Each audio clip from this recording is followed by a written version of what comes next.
안녕하십니까. 장례박사 108입니다. 지난 시간에 이어 오늘도 장례 비용에 대해서 설명드리겠습니다. 지금 연이어 장례 비용에 대해서 설명드리는 이 내용은 제가 이 장례 비용 팍팍 줄이는 방법, 이 책을 쓴 저자로서 이 책에 있는 내용을 주로 다루고 있습니다. 그래서 이 책을 구입을 해서 소상히 읽어보는 것도 좋겠습니다만 저의 유튜브에서 계속적으로 얘기를 들으시면 이 책에 있는 모든 내용을 다 아시게 됩니다. 그래서 굳이 이 책이 더 필요하다 하시는 분들은 구입을 해서 보셔도 좋습니다만, 그러나 구입하는 것도 또 쉬운 일은 아니죠. 그래서 책을 봤으면 좋겠다 생각되시는 분들은 댓글로 신청을 해주시면 현재 남아있는 정정본 중에서 한 권씩 보내드리도록 하겠습니다. 지난번에 말씀드린 내용 중에 장례 비용을 왜 이렇게 차이가 나는가, 즉 같은 장례식장에서 장례를 치르면서 결국은 같은 음식을 공급받아서 조문객에게 접대를 하는데 어떤 상가에서는 3만원 내외로 이렇게 비싼 비용이 나올 수도 있고, 또 어떤 상가는 15,000원 내외의 아주 저렴한, 어떻게 보면 반 정도밖에 되지 않는 비용이 나오는 경우도 있다. 왜 이런 차이가 있는가? 그래서 이 장례식장의 음식 비용에는 그야말로 비밀이 숨어 있다는 뜻입니다.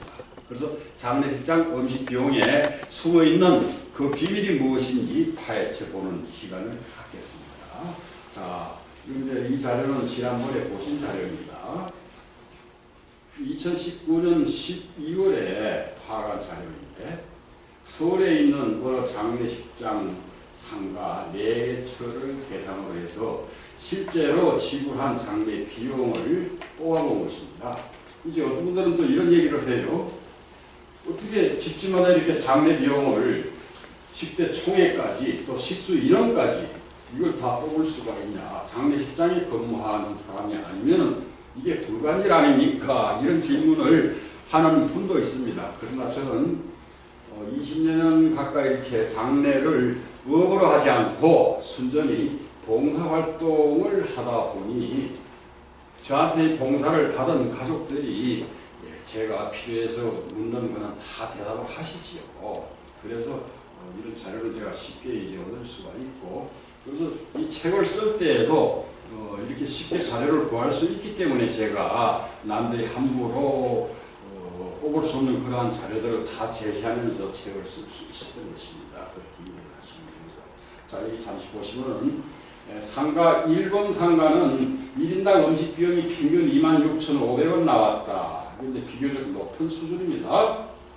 물론 이제 제가 가지고 있는 자료 중에는 이보다 더 높은 금액, 3만원 정도, 또 3만원을 더 초과하는 그런 경우도 많이 있습니다. 그리고 이제 저 밑에 상가 4번 상가에서는 1인당 16,900원 나왔다. 그러면 1번 상가와 비교해보면 거의 만원 정도의 차이가 납니다.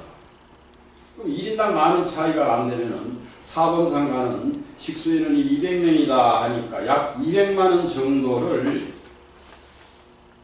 절감했다고 볼 수 있죠. 그럼 1번 상가는 식수인원 250명이니까 4번 상가에 비해서 250만원을 더 지불을 했다. 이런 계산이 됩니다. 이렇게 엄청나게 차이가 나는 것이죠. 그래서 어떻게 그럼 이런 문제가 생기는가? 자, 이것은 문제는 이제 음식을 공급을 받아서 도우미들이 상을 차리고 배식을 하게 되죠. 그럼 이 과정에서 비밀이 숨어 있다. 그 얘기입니다. 자, 6개장 8kg에서 30인분입니다. 하고 이제 공급을 받는데 가격이 15만원이다. 그럼 큰 통에 공급되는 이 6개장을 30명에게 나눠줬을 시는 한 사람이 국을 5,000원씩을 먹은 셈이 되는데, 만약 20그릇밖에 못 나누었다 하면은 한 사람이 국을 7,500원씩을 먹게 되는 셈이죠. 그런데 또 어느 알뜰한 도우미가 40그릇이나 50그릇으로 나누었다. 이렇게 되면은 국 한 그릇 값은 3,000원 내지 4,000원 정도밖에 되지 않습니다. 이제 이런 생각을 할 수 있죠.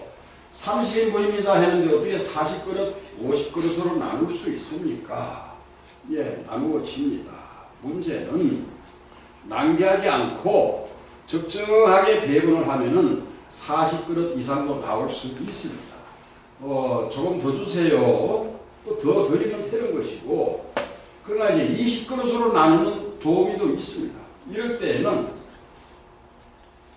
누구나 먹는 양이 같을 수는 없지요. 그러나 먹고 나와서 버릴 정도가 되도록 그렇게 숫자를 줄여서 나누어서는 안 된다는 거죠. 그럼 아래쪽에 내려가서 수육 잠시 보겠습니다. 수육은 포장 단위가 2kg이고 25인분에게 나눠주면 적당합니다 하고 식당에서 권장하는 수치입니다. 25명이라는 것은. 그럼 125,000원에 공급이 되는데 이 수육 2kg 한 상자를 25인에게 나누어 줬다라고 할 시는 한 사람이 5,000원치의 안주를 먹었다. 이렇게 되죠. 그런데 만일 50명에게 나눠줬다. 이럴 때는 2,500원 밖에 안 됩니다.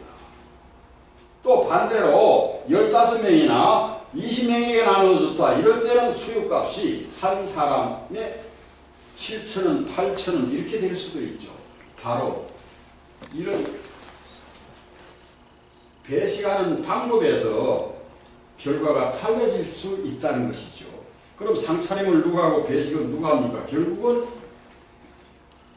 도우미가 하는 것이죠.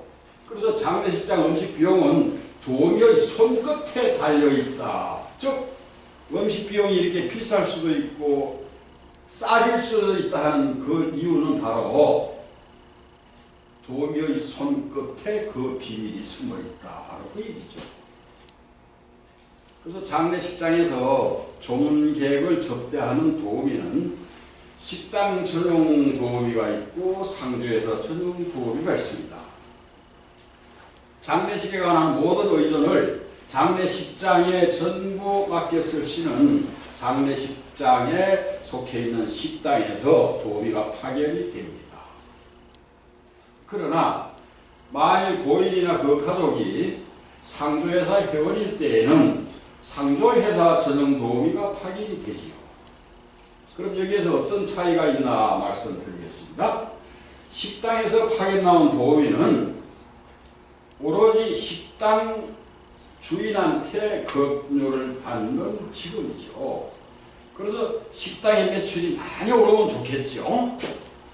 그러나 상조회사 전용 도우미는 식당과는 아무런 관련이 없습니다. 도우미가 소속되어 있는 상조회사, 그 상조회사의 회원인 고인이나 가족, 그 고인이나 가족과 한 편이 될 수 있다 이 말이죠. 그러나 식당 전용 도우미는 단지 식당 주인과 한 편이 될 수밖에 없습니다. 그래서 결국은 도우미를 내 편으로 만들어야 음식 값이 줄어들 수 있다. 이것은 음식 비용을 줄인다는 것은 음식 제공하는 양을 줄인다는 뜻은 아닙니다. 실제로 이제 장례식장 조문을 가서 식사를 해보면은 실제로 먹는 것보다 버리는 게 더 많다고 봐도 과언이 아닙니다. 그래서 처음부터 아예 버리지 않겠다. 즉 음식을 낭비하지 않는다 이 말이죠. 그래서 음식을 낭비하지 않고 전략함으로 해서 비용이 줄어드는 것이지 조문객에게 줘야 할 음식을 양을 줄여서 조금 준다 그런 뜻도 아닙니다. 그래서 적당한 양을 배식함으로 해서 낭비를 막음으로 해서 그 총 비용이 줄어든다. 바로 그 얘기입니다. 그래서 여기서 맨 아래줄에 도우미를 내 편으로 만들어야 총 음식 비용이 줄어든다 이 얘기인데 상대방을 내 편으로 만든다는 것이 참 쉬운 일이 아니죠. 그러나 식당에서 파견된 도우미건 아니면은 상조회사에서 파견된 도우미건 고인과 가족의 입장에서 무언가를 도와줘야겠다는 그런 생각으로 일을 할 때 4번 상가처럼 이렇게 음식 비용이 16,900원 물론 이 금액보다 더 가는 경우도 많이 있습니다. 제가 20여 년간 봉사하면서 이렇게 실정을 분석해 보면은 이보다 훨씬 저렴하게 비용이 나오는 경우도 있습니다. 그러나 반대로 도움이 잘못 만나면은 1번 상가처럼 26,500원 이 정도는 어떻게 보면 양반이라고 할 수 있어요. 4만 원을 훌쩍 넘는 경우도 많이 있거든요. 그래서 결국은 내 편이 되어줄 도우미를 어디서 모셔오냐. 물론 이제 장례식장에서 파견된 도우미라 할지라도 그야말로 유족이나 고인의 입장을 생각해서 음식 낭비하지 않고 전략해서 음식 비용이 줄어들도록 신경 많이 써주는 그런 사람도 많습니다.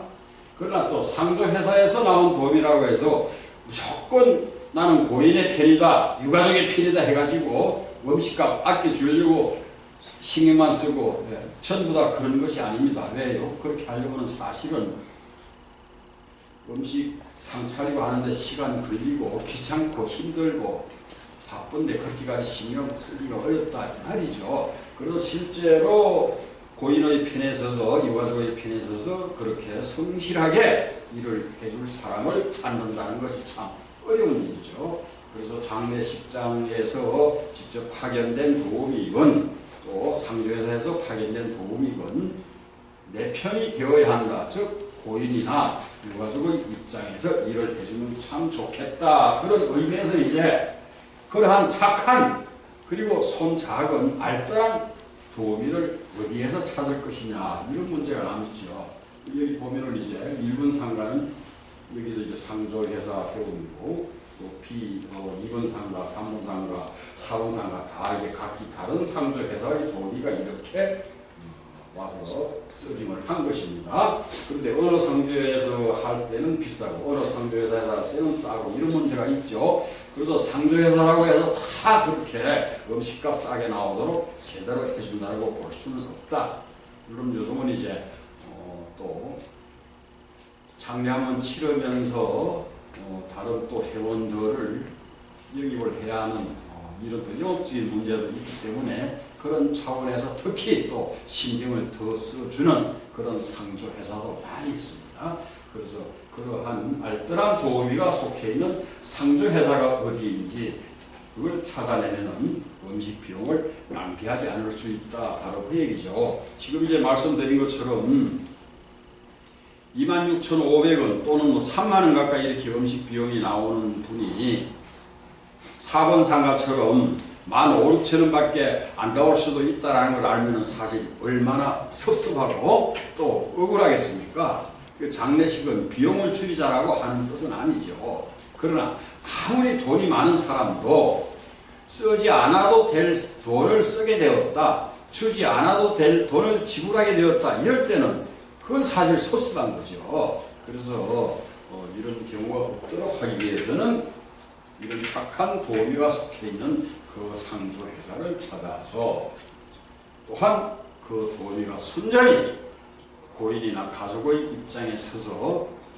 일을 할 수 있도록 그렇게 만드는 것이 장례식장 음식 비용을 팍팍 줄이는 방법이다. 이렇게 생각하시면 되겠습니다.